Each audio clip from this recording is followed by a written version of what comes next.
Welcome to the SEO.co Search Engine Optimization Podcast. Digital marketing essentials and next-level tactics. From off-site and on-site optimization to persuasive selling and everything in between.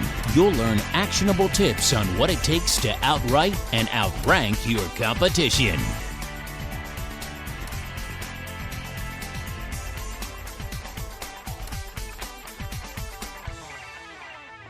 Welcome back to another episode of the SEO.co podcast. Today we're going to talk about 8 link building lies, common link building myths.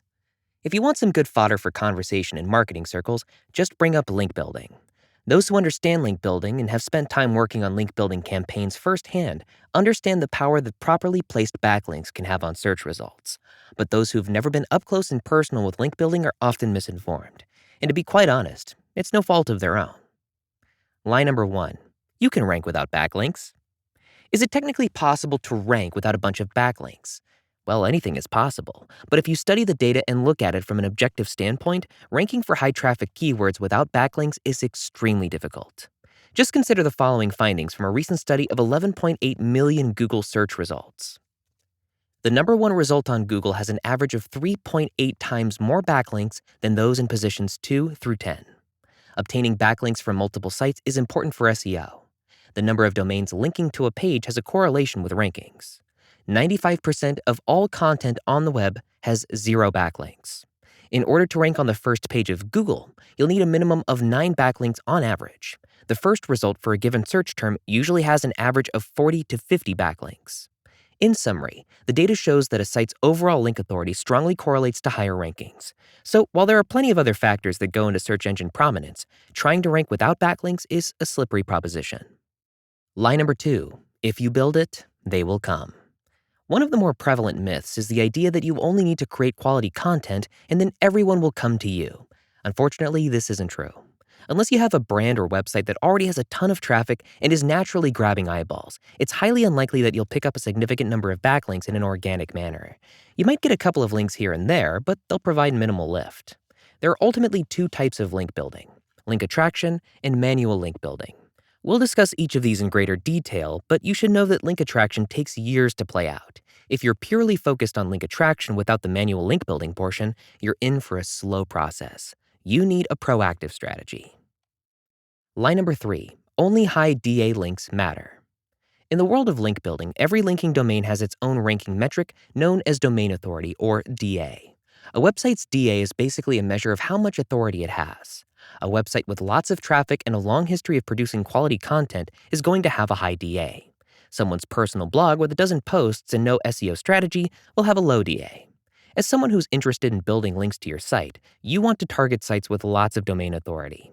These links have the ability to quickly move the needle and alert the Google algorithm that your page is worth serving its users.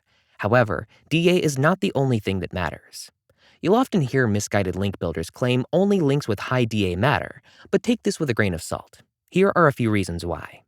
It's possible that a low DA website is simply a newer site that hasn't yet realized its full potential. A site with low authority today could turn into a site with high authority in 12 to 18 months.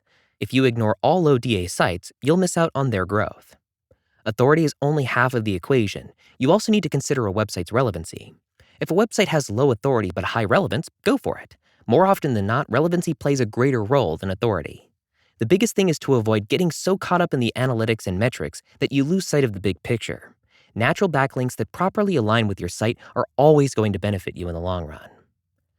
Lie number 4, only homepage backlinks matter.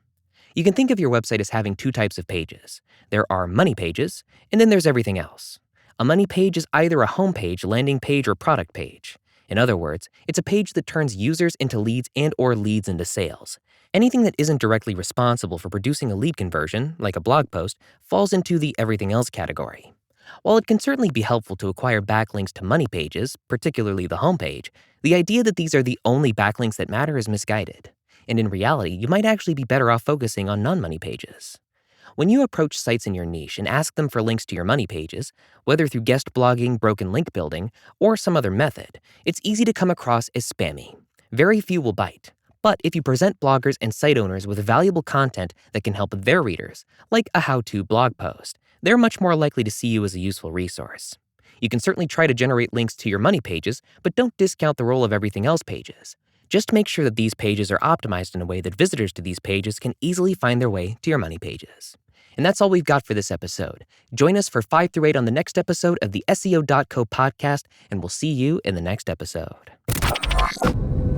Thank you for joining us on the SEO.co podcast. We appreciate your time. Be sure to rate, review, and subscribe to the show, and visit SEO.co for more resources based on today's topic, as well as access to more podcast episodes to help you improve your site's long-term SEO success.